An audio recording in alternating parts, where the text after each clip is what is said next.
The Financial Fix. How I Coded Love and Destroyed My Family's Privacy. The Love Machine. My name is Ethan Heller. I am 28, a software engineer and the reluctant co-founder of Apex Match, the fastest-growing dating application in the world.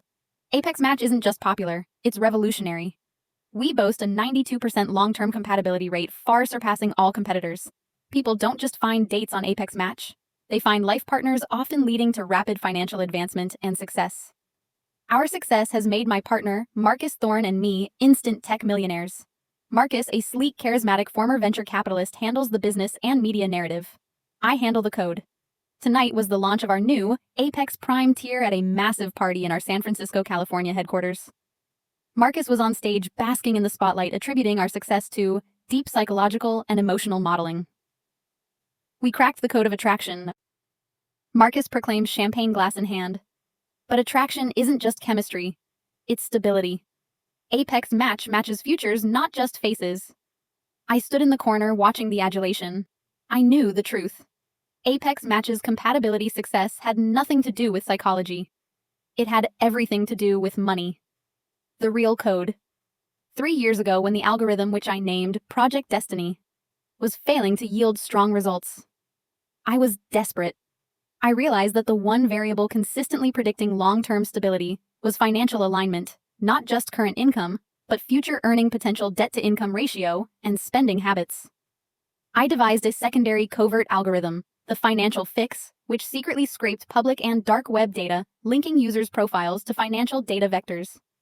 It accessed everything: credit score trends, student loan burden, stock portfolio volatility, and even discrete purchasing habits, e.g., buying luxury goods versus essential investments. The algorithm matched a user's potential economic trajectory with a compatible partner's.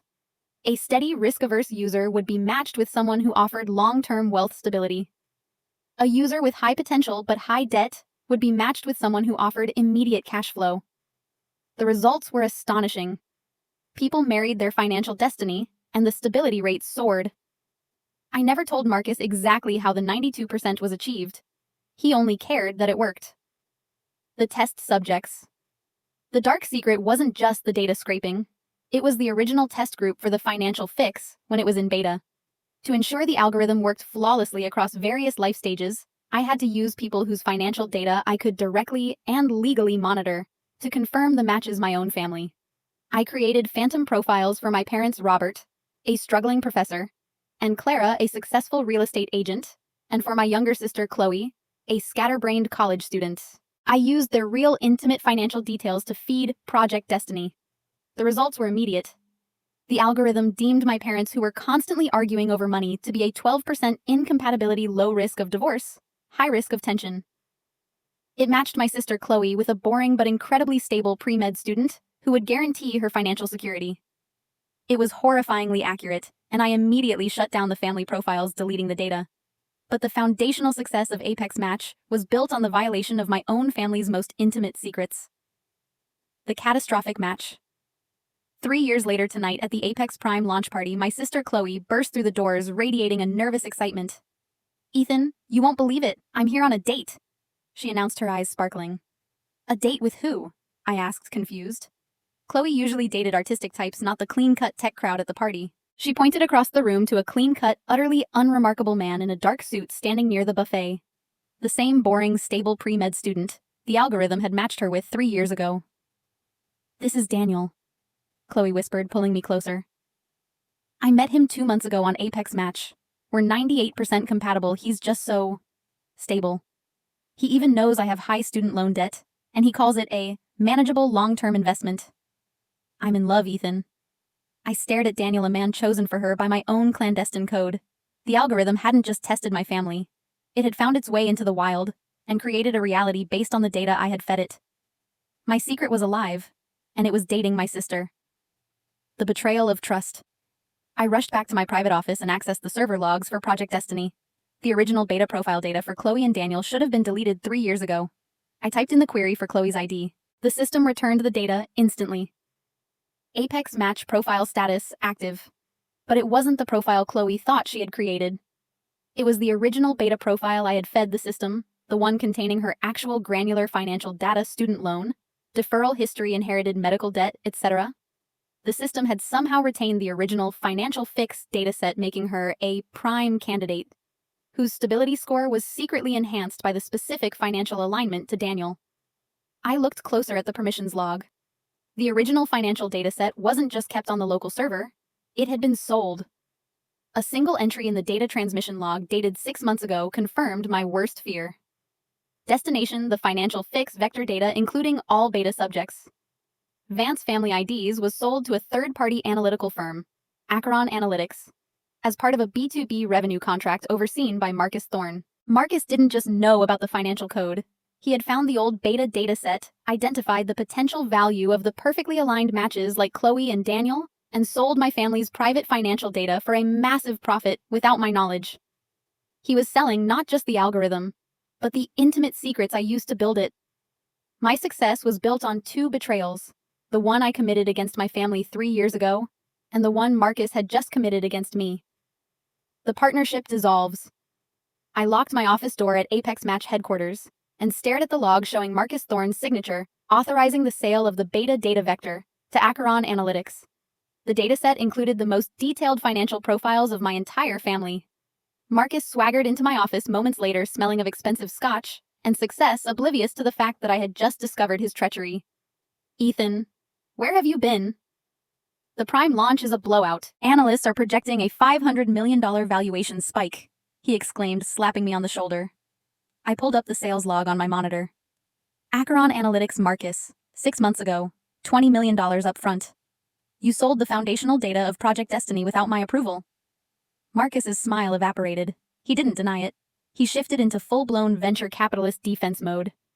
"It was a necessary strategic move, Ethan. Acheron isn't just buying data. They're buying validation. They wanted the cleanest, most successful vectors, which means the beta data. And let's be honest, those test subjects, your family, were the most closely monitored and controlled variables we had. You sold my sister's private debt history. You sold my parents' portfolio volatility." I spat out, my voice dangerously low. "That data is highly intrusive, non-public, and traceable back to them. It's illegal under our own terms of service. Our TOS is fiction, Ethan, and you know it. We just made $20 million. Your family is fine. They got great matches, right? Chloe's dating a future doctor. That's a win-win.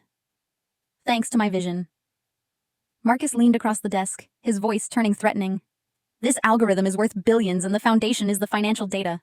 If you expose this, you expose the entire core of Apex Match. You burn down your own empire, and I will make sure the board knows you coded the entire thing, violating privacy laws yourself." He threw a hard folder onto the desk. "Here's the buyout offer. It's $50 million for your shares, non-negotiable with an ironclad NDA. Take the money, walk away, and stay silent, or I promise, Ethan, you'll be coding bug fixes in federal prison." Marcus left confident that $50 million and the threat of mutual destruction would buy my silence. But the thought of Chloe's future being dictated by a debt-driven algorithm, while her data floated around a secret analytics firm, made the money feel like blood money. The first trace. I needed to know what Acheron Analytics was doing with the data.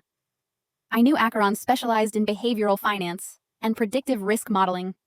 I reached out to Maya Sharma, a brilliant but notoriously private security researcher who had worked with me on early Apex Match encryption. I met Maya in a dimly lit bar in the Mission District.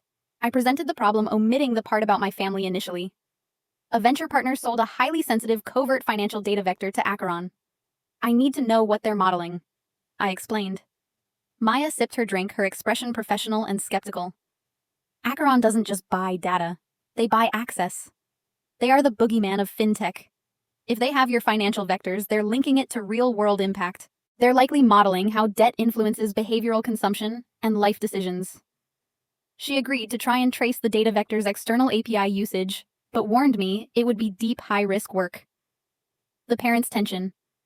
The financial stress that had plagued my parents for years suddenly intensified. My father, Robert, the struggling professor, called me, his voice tight. "Ethan, I'm confused. I applied for a small business loan to fund my historical research project, and I was rejected immediately. My credit score is fine, but the bank cited unmanageable future financial volatility in the rejection letter." "Volatility? Dad, your portfolio is conservative," I replied, but a cold dread settled in my stomach. "I know, and get this. Mom just got an email offering her a low-interest, high-limit equity line for an immediate new investment property. They cited her aggressive upward mobility, and low-risk appetite. It's like they're trying to push us in opposite financial directions. My parents' finances were being pushed apart, one side throttled with high-risk warnings, the other tempted with low-interest debt. This wasn't standard bank behavior. It was predictive risk intervention. Acheron was using their predictive models to influence my family's real-world financial choices, fulfilling the very patterns my algorithm had predicted. The revelation of the financial fix. I knew I couldn't keep this from my parents anymore. The ethical violation had become an active threat to their security. I drove to their house in the East Bay, needing to confess everything before Acheron's modeling completely destabilized them. I sat them down and showed them the original Project Destiny code. I explained how I had scraped the data, used their financial details for the beta test, and how Marcus had sold that highly sensitive data to Acheron. My mother Clara looked horrified, less by the betrayal and more by the intrusion. You used our debt-to-income ratio to build a dating app. Ethan, that's not just wrong. It's sick. My father Robert stared at the code with a wounded look. You saw our arguments, our struggles, and you turned it into a profitable variable.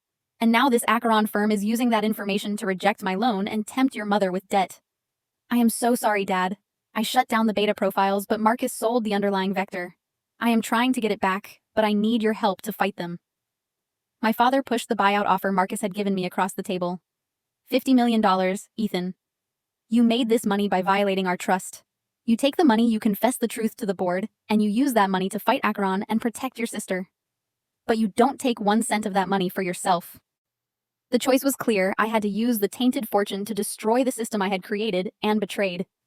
But first, I had to figure out what Acheron was really after. The non-negotiable exit. I walked into Marcus Thorne's office at Apex Match headquarters with a signed copy of his $50 million buyout offer. Marcus leaned back in his leather chair, a smug expression already forming. Smart choice, Ethan. Money talks, integrity walks. Sign the NDA and you'll be on a beach by sundown. I slid the paperwork across the desk. I'll take the $50 million, but I won't sign the non-disclosure agreement. Marcus sat bolt upright. Are you out of your mind? The $50 million is contingent on the NDA. Without it, you get nothing but a lawsuit for trade secret violation. You're forgetting one thing, Marcus, I said, leaning in. You can't sue me for trade secret violation without opening up the codebase in Discovery. If that happens, the world finds out about the financial fix algorithm, the secret data scraping, and the illegal use of personal financial metrics for matchmaking. The board will lose 92% of its valuation overnight, and the SEC will be knocking on your door. I tapped the paper. The $50 million is hush money for the code, not for me. You pay me, and I walk away from the firm. But I will not sign away my right to speak about the data you sold, especially since it contains my family's private information. Marcus stared at me, calculating the risks. Exposing the financial fix would destroy Apex Match. Paying me $50 million to keep the codebase secret was the cheaper option, even if I remained a threat. Fine, you naive fool, Marcus snarled. We'll draft a separate agreement releasing you from the NDA, provided you don't use company resources. But if you breathe one word about the codebase, I'll bury you in legal fees until you're living in a cardboard box. The agreement was struck. I officially resigned from Apex Match, walking away a millionaire tainted by the source of the money, but finally free to fight Marcus and Acheron Analytics. The test of love. My immediate concern was Chloe. She was now deeply involved with Daniel, the pre-med student the algorithm had selected for her debt profile. I had to prove that Daniel was only interested in her financial stability, which meant engineering a controlled financial crisis. I met Chloe for coffee, feigning casual interest in her relationship. Daniel's amazing, Ethan, she gushed. He's already talking about saving for a down payment. He's so disciplined even with my student loans. He says they're part of the economic reality of marrying me. The phrase economic reality sounded less like love and more like an actuarial report. I initiated the test. Using my new massive liquidity, I covertly paid off 1/3 of Chloe's total student loan balance through an anonymous third-party trust without telling her. This payment drastically altered her debt-to-income ratio, the very metric that had made her an optimal financial match for Daniel. The next day, Chloe called me confused. Daniel is acting weird. We had a huge fight last night. I told him about the large anonymous payment that cleared 1/3 of my loans. He got furious, Ethan. He didn't say, "Wow, that's great." He asked who the trust was and demanded to know why I would disrupt the carefully calculated stability of our financial projections. The fight escalated quickly. Daniel, the perfect match, revealed his true nature. The reduction of her debt hadn't freed Chloe. It had made her less valuable as a controlled variable in his financial future. He called me financially volatile. Ethan. He said the whole point was managing a predictable asset. Chloe cried. He broke up with me. The financial fix was more insidious than I thought. It hadn't just predicted stability. It had attracted cold, calculating people who treated their partners as financial investments. My sister was heartbroken, but finally she was free from the coded trap. Maya's discovery. Meanwhile, Maya Sharma had successfully traced the usage patterns of the beta data vector sold to Acheron. We met at my secure new operations center, a rented, unmarked office space. Acheron isn't using your family's data for basic credit scoring. Ethan, Maya reported, pulling up a complex network graph. They're using the full financial profile, the spending habits, the loan history, the risk volatility to create hyper-realistic synthetic identities, SYN IDs. These SYN IDs are statistically perfect digital copies of high-value individuals. Why create digital ghosts? I asked, looking at a graph where my father's financial ID vector was being cloned multiple times. To manipulate the market on an undetectable scale, Maya explained grimly. They're using the SYN IDs, which replicate real-world financial behavior, to initiate micro-trades, purchase high-risk derivatives, and apply for legitimate insured loans across multiple states.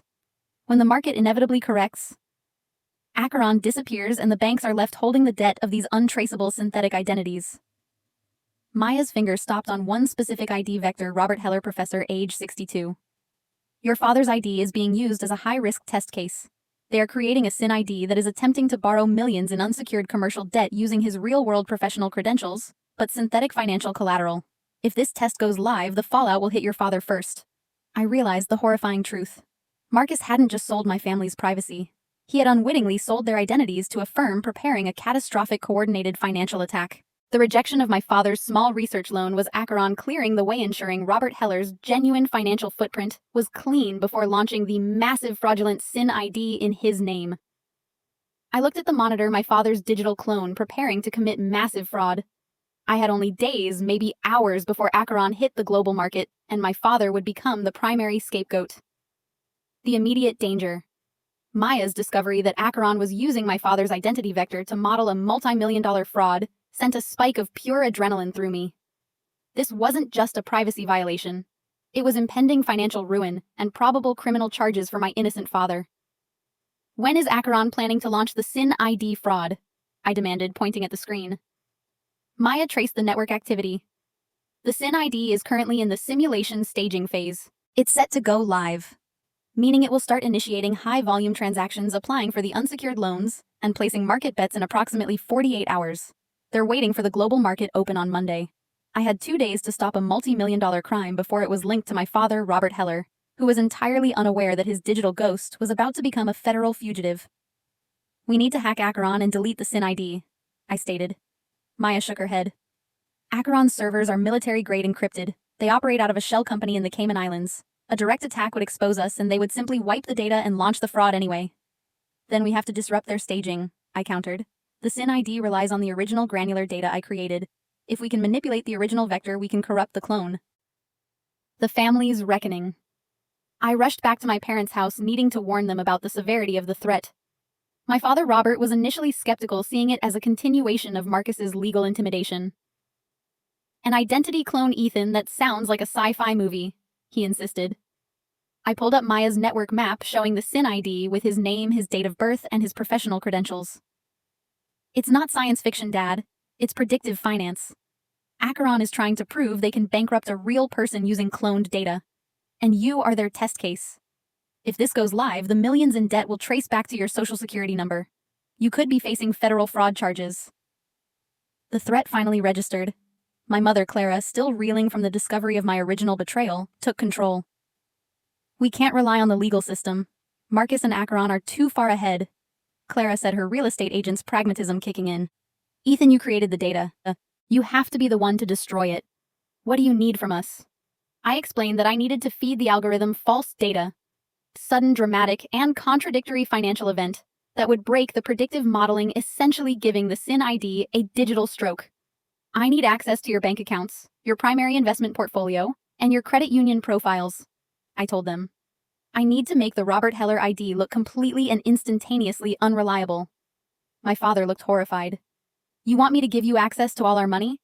After you already betrayed our financial privacy once? I have $50 million now, Dad. I replied honestly. I don't need your money. I need your trust. I need to make your digital ghost look too volatile to risk a multi-million-dollar loan on.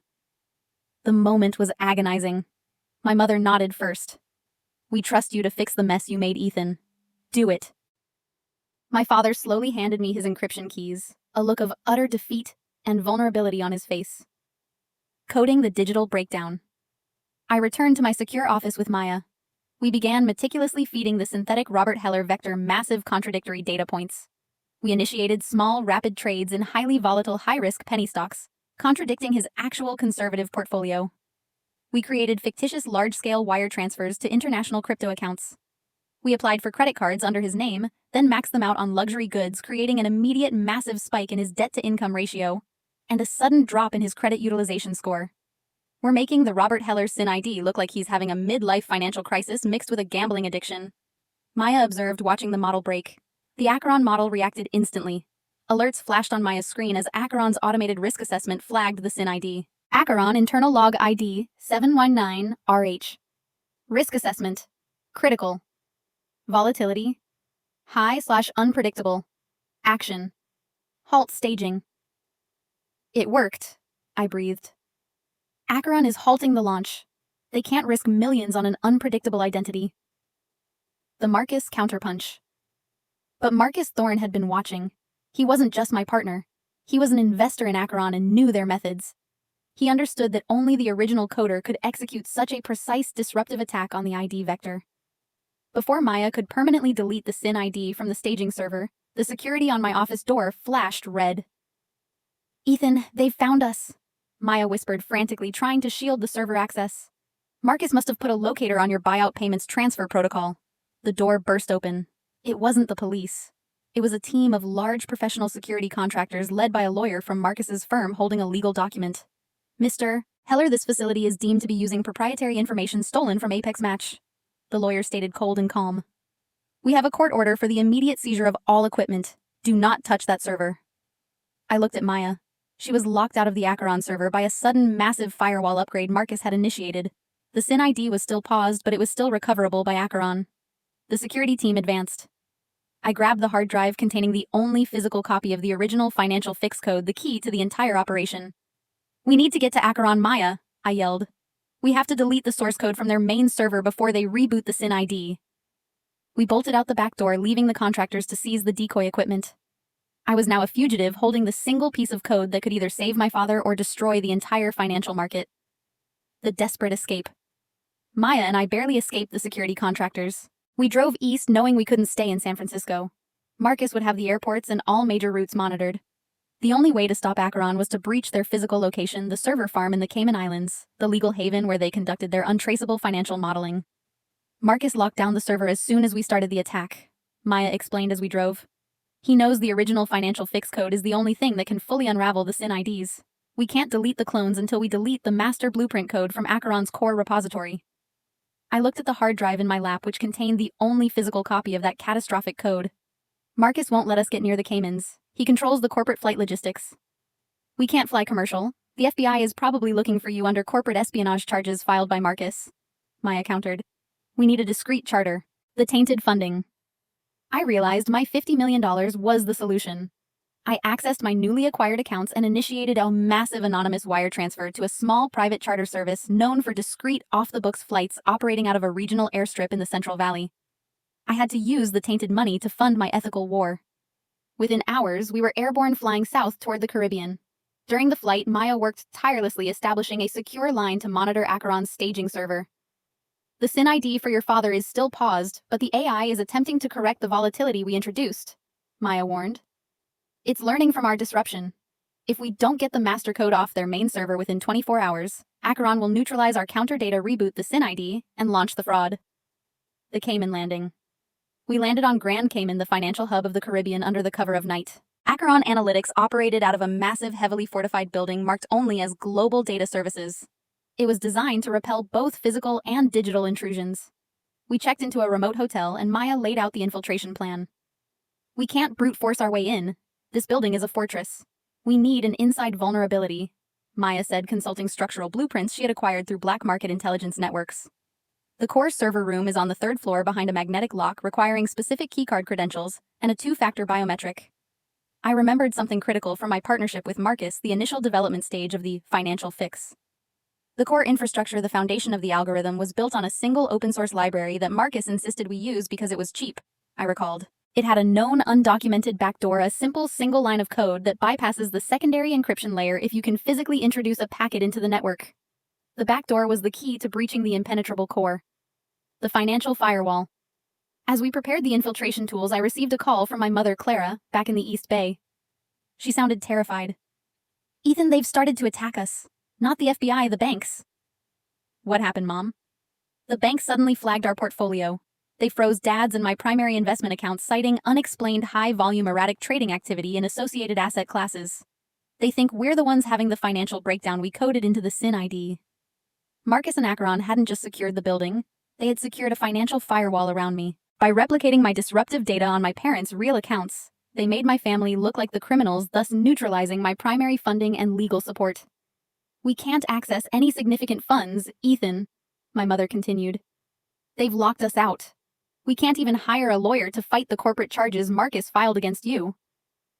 The $50 million I had acquired was now frozen, tied up in litigation and financial freezes, useless for my mission. I was physically in the Cayman Islands, but financially paralyzed. The infiltration. Knowing our time was running out, Maya and I proceeded with the plan. We used a nondescript utility tunnel access near the building's loading dock. We navigated the vents until we were directly above the third-floor server room. Maya used her specialized tools to disarm the magnetic lock on the access hatch. I rappelled down into the corridor. The server room door, a thick steel barrier, was ahead. I watched a technician swipe his keycard, enter the biometric code, and walk inside. "Okay, I have the keycard frequency," Maya whispered through the comms. "But you need the technician's biometric code, the number he enters on the keypad." I had only seconds. I waited until the technician inside the room turned his back to grab a file. I pulled out a tool I had coded myself, a small portable device designed to hijack the ambient electromagnetic field of the keypad. It was crude, but effective. I activated the device. A flash of light confirmed the transfer. The device displayed the recently entered code 513998. "I have the code," I relayed. 51319998. "Good work, Ethan. That's the day Marcus Thorne founded Apex Match." "Pure ego," Maya said. "Now get in and find the central nexus. I'll cover you remotely." I entered the code, used the cloned keycard frequency, and the steel door hissed open. I stood face to face with the massive humming core of Acheron Analytics, the digital heart of the global financial threat. Inside the nexus, the Acheron server room was a vast, cold expanse of humming machinery. Rows of servers blinked with thousands of indicators, each light representing an active financial model, a predictive trade, or perhaps a synthetic identity SIN ID preparing for launch. I moved quickly toward the central nexus, the largest server rack shielded by reinforced glass. This was the master repository where the foundational code for the financial fix was stored, the code that powered all of Acheron's destructive modeling. Maya's voice crackled through my earpiece. "Ethan, the clock is ticking. Their AI defense is actively compensating for the volatility you introduced into your father's vector. I estimate they will achieve predictive stability and reboot the SIN ID in less than an hour." I connected my hard drive containing the original financial fix code to the external port of the central nexus. I couldn't simply wipe the repository. Acheron's system would immediately flag an intrusion and isolate the core data. "I have to use the original code as a key, Maya," I explained. "I need to introduce a packet that mimics a system update from the original coder, the only way to gain administrative overwrite privileges." The code as the key. I began the upload sequence. The system recognized the original financial fix architecture instantly and granted access, classifying me as authoritative user EH. I navigated the sprawling complex directories that housed Acheron's intellectual property. Everything was aggressively encrypted, but the core Destiny folder, the stolen heart of Apex Match, was visible. I initiated the deletion sequence for the financial fix code. Suddenly, a system alert flashed on my screen, locking the process. "Access denied. Lockout initiated." "They know you're inside, Ethan. Acheron's primary security response is engaged," Maya yelled. "They didn't just lock me out. They implemented a digital hostage protocol." I realized, looking at the alert. A new window popped up on the server monitor displaying a chilling message ID 719RH. Robert Heller is now designated critical asset.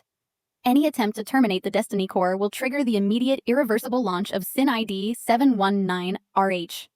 SIN ID will begin executing multi-million-dollar loan applications and microtransactions worldwide. Your father will be the financially responsible party. Terminate code. Terminate identity. Marcus or whoever was running Acheron's deep operations had anticipated my move. They were holding my father's financial identity hostage. I couldn't delete the master code without launching the fraudulent clone and destroying my father's life. The desperate loop. I'm trapped, Maya. I can't delete the core code or my father's clone goes live and bankrupts him. Ethan, you have to find the SIN ID release key, Maya urged. Acheron's model relies on the ability to pause or terminate the clone before launch. That key has to be buried somewhere else, a manual override. Using my knowledge of the financial fix architecture, I began a frantic search through the server's tertiary directories looking for a hidden function, a developer, backdoor, anything I had forgotten to patch. I found it buried deep within the compliance override folder, a small self-contained module labeled Beta Exit Strategy, BES. When I coded the beta test using my family, I had worried about the ethical implications. The BES module was my safeguard, a failsafe that would, upon execution, completely wipe the financial data of all beta subjects from the system, rendering them invisible to the algorithm. I activated BES and initiated the sequence for ID 719RH. Server log BES initiated. ID 719RH status data wipe in progress. The server fought back. The primary Acheron defense system detected the BES command as an existential threat and launched a counteroffensive. Alert Marcus Thorne attempting remote login to Destiny Core. Marcus is logging in, Ethan, he's going to seize control, Maya warned. The final second, I had only seconds. I executed a risky move. I used the BES module to loop the core financial fix code in on itself, forcing a chaotic recursive self-deletion, while simultaneously prioritizing the wipe of my father's data. The screen flashed violently. The digital hostage protocol was overridden by the self-destruct sequence. ID 719RH status wiped. Data null. 0000.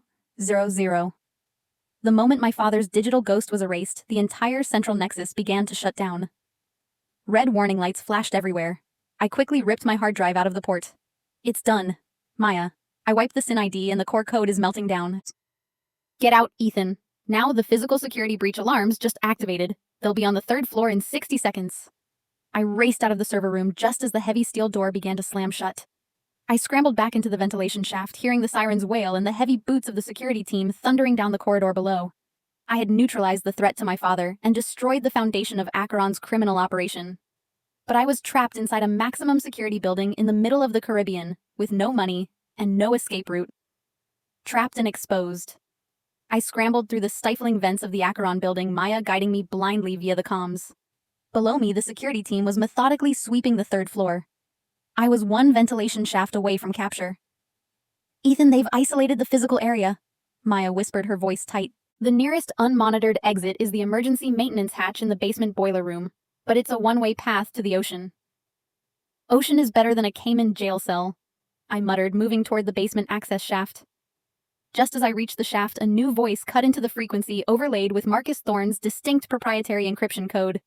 You're a brilliant, self-righteous idiot, Ethan. It was Marcus. He was remote, but he had hijacked Maya's comms frequency. You destroyed the financial fix and cost Acheron and my investment portfolio millions. Marcus continued, his voice calm but laced with venom. But you didn't destroy everything. We have physical evidence of your unauthorized intrusion, CCTV footage of you connecting your device to our core server. We also have the full unencrypted financial history of your parents and your sister. It's stored in a separate encrypted hard drive, a backup I kept. The SIN IDs are dead, Marcus, I countered, breathing heavily. You can't use that data for fraud anymore. I don't need fraud, Ethan. I need leverage. You are currently trespassing in a heavily secured international data center. I'm going to let the local security find you and you'll spend a decade in an international prison. Unless... The blackmail Marcus presented his final chilling blackmail offer. You get out of the building. You find a way back to the States. You transfer $40 million of your buyout money, the money I gave you, to a holding account I specify. In return, I will destroy the physical evidence of your intrusion. I will make the SIN ID collapse look like a system failure. And most importantly, I will destroy the backup hard drive containing your family's detailed financial history. You want to profit from the data you stole? I demanded. I want payment for the property you destroyed, Marcus corrected. Your family's privacy is now collateral, Ethan. You choose your freedom and your family's anonymity or prison, and the permanent exposure of their most sensitive data vectors to every black market buyer. I was trapped. I had defeated the code, but not the man. If Marcus released the backup drive, my family's financial future would be ruined by perpetual targeting. I had to pay the price for their privacy. Fine, Marcus. I conceded, the defeat tasting like ash. I'll initiate the transfer once I'm out of here. Send me the account details. Marcus laughed, a short, sharp sound of victory. Good boy, Ethan. Now get out before the local authorities take your passport. The escape. I climbed down the maintenance shaft to the basement, Maya directing me toward the emergency exit. The exit opened onto a small concrete jetty leading directly into the black Caribbean water. We need a boat, Ethan, Maya yelled through the comms. No boats. We need a distraction. I scrambled onto the jetty, pulled out the phone I had used for the money transfer, and sent a final desperate message to an old trusted contact in the investigative journalism world. Meredith Cole, a tech reporter for the New York Times. Meredith, check came in. Global Data Services. Massive unauthorized fire sale initiated. Evidence of fintech fraud operation. Look for the name Acheron Analytics. This is a system collapse, not a drill. I threw the phone into the ocean just as the security lights of the complex flared on. I dove into the water. The bailout. I spent the next 12 hours making a harrowing clandestine escape from the island, leveraging a desperate favor from a local fisherman. Once safe in an obscure port in the Gulf, I made the transfer. $40 million of my $50 million was wired to Marcus Thorne's specified account, a humiliating ransom for my freedom and my family's privacy. Marcus kept his word. A confirmation email arrived an hour later. Payment received. The hard drive is being neutralized. Consider the partnership permanently dissolved, Ethan. And don't ever code again. The threat to my parents' and Chloe's identities was neutralized, but I had paid a catastrophic price. I was left with only $10 million, all of it tainted. The collapse. When I finally returned to the States, the Apex Match world was in turmoil. My anonymous tip to Meredith Cole had paid off. The New York Times published a massive expose titled, "The Ghost in the Machine, Acheron Analytics and the Collapse of Predictive Finance." The article didn't name me or my father, but it detailed the sudden, inexplicable failure of Acheron's core models in the Caymans, leading to widespread market panic and SEC investigation into Marcus Thorne's recent large-scale trading activities. I met my parents and Chloe. I confirmed that their data was safe and the SIN ID threat was gone. The $50 million, Ethan, my father asked quietly. What happened to it? I had to pay Marcus $40 million to destroy the backup hard drive containing your private information and to keep me out of prison, I admitted. He blackmailed me. It was the only way to guarantee your long-term security. My mother hugged me, not with relief, but with profound sadness. You destroyed your own fortune, your career, and your future to clean up his mess. You paid the ultimate price. I was a hero to my family, but a broken man to the world. I was a millionaire fugitive who had destroyed his own invention, paid a ransom to his partner, and was now facing the impossible task of rebuilding his life with the wreckage of his integrity. The fallout and the scrutiny. 6 weeks after my return, and the global market panic surrounding Acheron Analytics, the landscape was fractured. Apex Match was under intense scrutiny. The board was investigating Marcus Thorne's involvement with Acheron and the mysterious data vector sales. I was officially a person of interest in the ensuing SEC and FBI investigation into market manipulation. I was living in an anonymous rented apartment in Brooklyn, New York, staying off the grid. My remaining $10 million was locked away, designated for the inevitable legal fight. My only contact was with Maya Sharma, who was helping me monitor the ongoing investigations, and my family, who were now struggling to manage the financial upheaval Marcus had initiated. Although I had wiped the SIN IDs, the sudden contradictory trading patterns I had introduced on my parents' real accounts had triggered multiple bank flags, freezing their assets and requiring them to hire expensive lawyers to prove their financial sanity. The lawyers are asking why our personal finances spiked and then stabilized so violently in a 48-hour window. My father Robert told me over an encrypted video call. The bank thinks we were engaging in a pump and dump scheme. Your mother and I are spending every penny of our life savings fighting the financial institutions you triggered. The unintended consequences of my fix were now actively bleeding my parents dry. The summons. A week later, a formal summons arrived via a private courier. I was required to appear before the U.S. Securities and Exchange Commission (SEC) for questioning regarding my knowledge of the Apex Match code base and its relationship to Acheron Analytics. I knew this was Marcus's final lethal play. He would let the SEC pin the illegal data scraping and market manipulation framework on me, the chief coder, while he escaped as the ignorant CEO who was betrayed by his rogue partner. I hired a brilliant but gruff defense attorney, Ms. Evelyn Reed. She had one rule: I was to admit nothing about the financial fix, or the intentional data scraping, or I risked felony charges. Marcus will testify that the code you wrote was a flawed psychological model that accidentally collected financial metadata and that you acted alone to sell it to Acheron, Evelyn warned me. Your defense is you knew nothing of the Acheron deal and you were merely the developer. That's a lie, I argued. It's the only lie that keeps you out of prison, Ethan. If you tell the SEC you intentionally scraped private financial data for a dating app, they will make an example of you for violating consumer protection laws. The interrogation. The interrogation took place in a sterile, windowless room in the SEC headquarters in Manhattan. Two sharp, relentless investigators sat across from me. The interrogation focused on the structure of the Apex match code. Mr. Heller, can you walk us through the compatibility algorithm? One investigator asked. We see complex data vectors labeled risk tolerance and investment horizon. Why are these financial terms in a dating app? I stuck to the script. Those were meant to reflect psychological risk models, whether a user was adventurous or conservative, high risk or low risk in their life choices. The terminology was borrowed from finance, but the function was psychological. Then Marcus Thorne walked in. He was there as a cooperating witness, and he looked pristine, confident, and utterly guiltless. Ethan, Marcus said with feigned pity. I truly regret that your professional breakdown led to this. I just want the SEC to know that my only mistake was trusting Ethan to handle the technical side without full oversight. Marcus then delivered the fatal blow, looking directly at the investigators.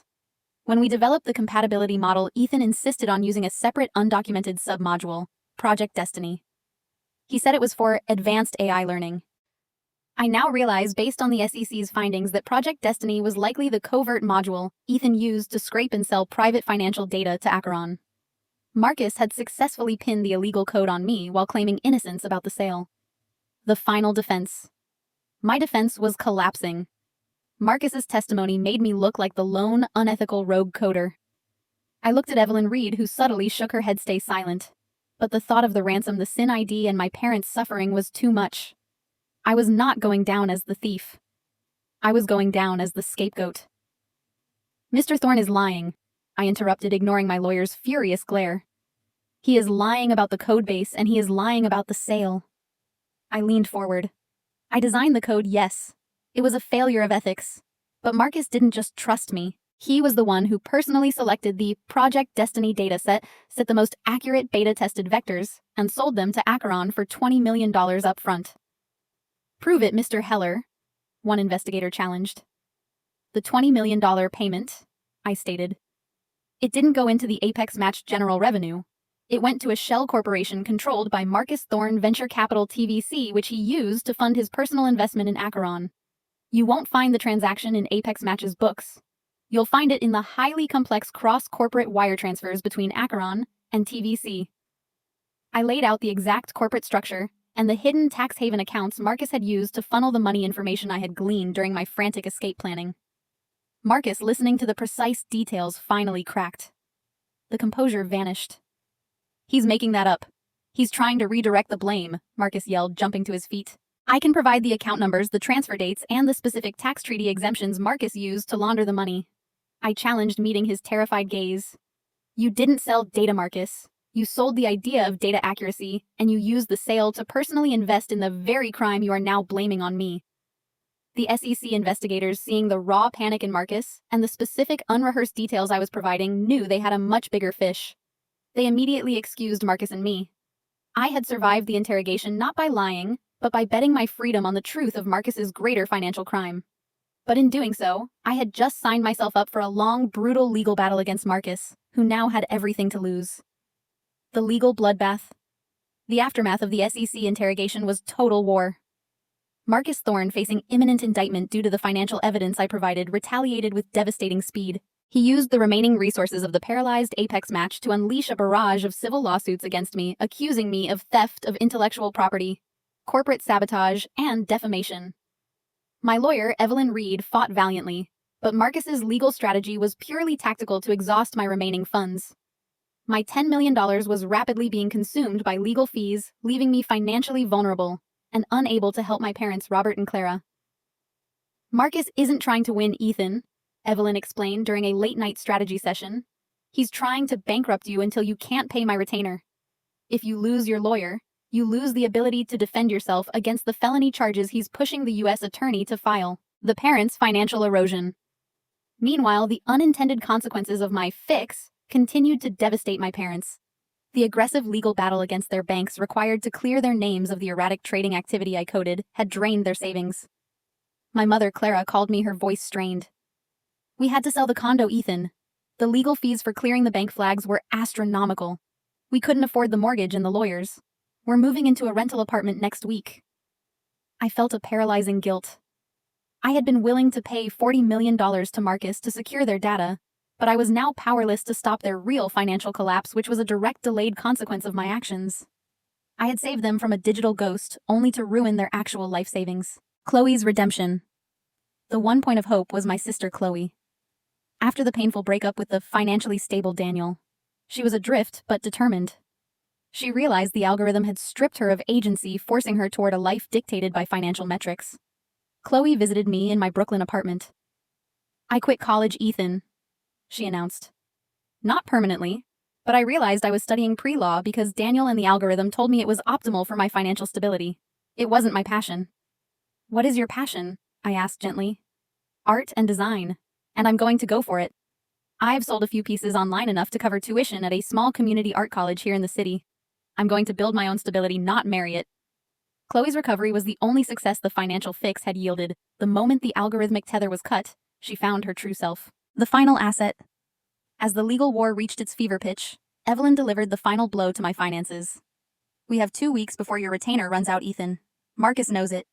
He's demanding a settlement, drop all countersuits against him, publicly exonerate him from the Acheron scandal, and he'll drop his civil suits and stop pushing the U.S. attorney. And if I refuse, then we both walk away and you face the felony charges alone, Evelyn said grimly. I refused the settlement. I couldn't trade the truth about Marcus's crimes for my own safety. Facing financial ruin, I realized I had one last crucial asset that Marcus desperately needed: the original uncorrupted financial fix hard drive.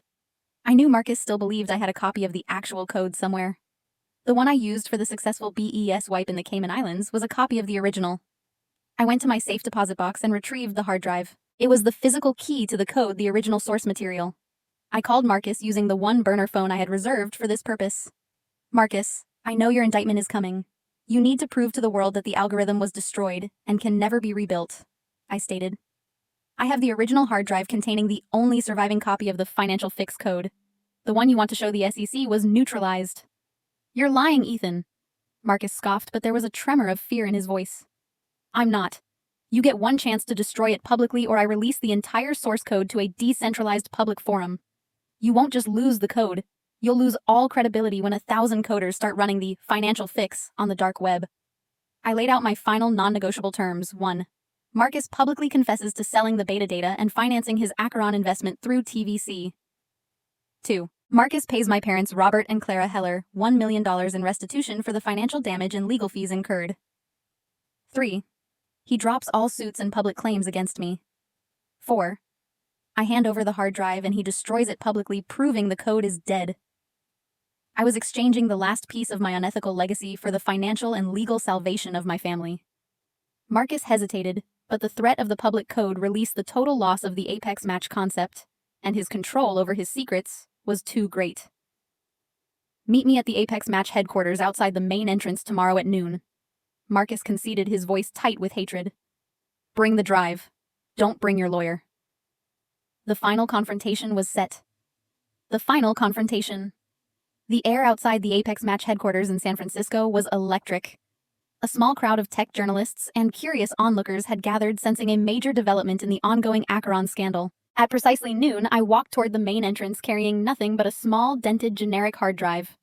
Marcus Thorne emerged from the building, flanked by his lawyer and a massive security guard. He wore a crisp, expensive suit, but his eyes were sunken with stress. He hadn't won yet, and he knew it. You're a fool, Ethan, Marcus sneered, taking the hard drive from me. You could have kept $50 million. Now you're settling for crumbs and a public spectacle. You get your clean ending, Marcus, I replied, meeting his gaze. But only if you keep your word. The confession, the $1 million for my parents, and the dropping of all suits. Now.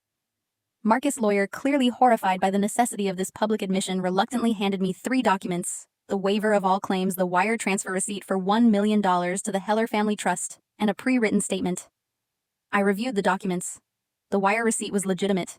My parents would finally be whole. The legal waivers were airtight. "Read the statement, Marcus," I commanded, stepping back.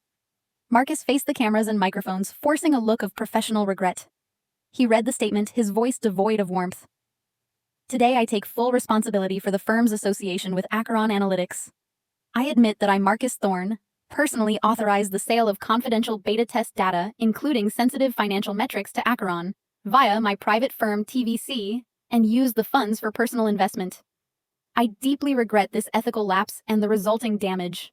I have resigned from all positions, and I am liquidating my assets to fund a restitution fund for all affected users." The journalists erupted in a frenzy. The truth in Marcus' own voice was finally out. He was the criminal. I was the whistleblower. Marcus tossed the signed confession onto the ground. "Now the hard drive." I gave him the hard drive containing the only surviving copy of the financial fix code. Marcus, under the glare of the cameras, placed the hard drive on a concrete block and crushed it with a heavy sledgehammer brought by his security guard. The destruction was definitive. The code was dead. The loophole. Marcus turned his face a mask of final triumphant hatred. "It's over, Ethan. You burned your career to save your parents. Enjoy your $10 million. As he walked away, I smiled, a genuine, easy smile that was foreign to me. "Actually, Marcus," I called out, ensuring the microphones caught my voice, "I don't have $10 million. Marcus paused and turned back, confused. "What?" "The $40 million ransom you blackmailed out of me. The money you froze and unfroze during the Cayman escape. That was the only untainted money I had. The remaining $10 million was always tied to the original illegal Apex match profit structure." I stepped forward. "When you forced me to pay the ransom, you unknowingly gave me the solution. I didn't save my career with that $10 million. I used the money to quietly fund a final project. The true foundation." I pulled out a small custom-made smartphone and displayed a screen. It wasn't a coding interface. It was a sleek, simple, user-friendly application. "Say hello to Apex True." The app was the culmination of my guilt and my code. It wasn't a dating app. It was a pro bono financial literacy and debt management application. It uses the exact framework of the financial fix. The data modeling, the predictive analysis, the high-fidelity tracking, but it only accesses user-authorized data. I explained. "It doesn't match you with a partner. It matches you with fiscal safety. It helps users like my parents and my sister navigate their debt and achieve their real financial goals. It is open-source, non-profit, and entirely funded by the $10 million in ill-gotten gains you left me." I concluded. "You thought you were leaving me with a clean $10 million. You actually gave me the last funding required to weaponize the truth and turn the code I created for greed into a tool for ethical transparency."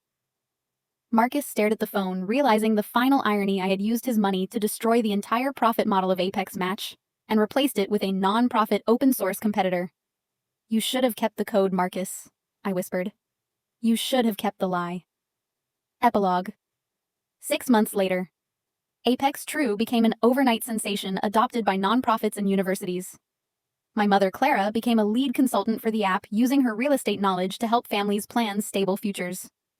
My father, Robert, had his reputation cleared and returned to his research, finally free of financial anxiety. Chloe launched a small, successful design studio. She sent me a gift, a framed digital rendering of the Apex True logo. A simple, elegant circle, unbroken by any hidden code. As for Marcus Thorne, the SEC investigation resulted in a multi-million-dollar fine and felony charges for tax evasion and corporate fraud.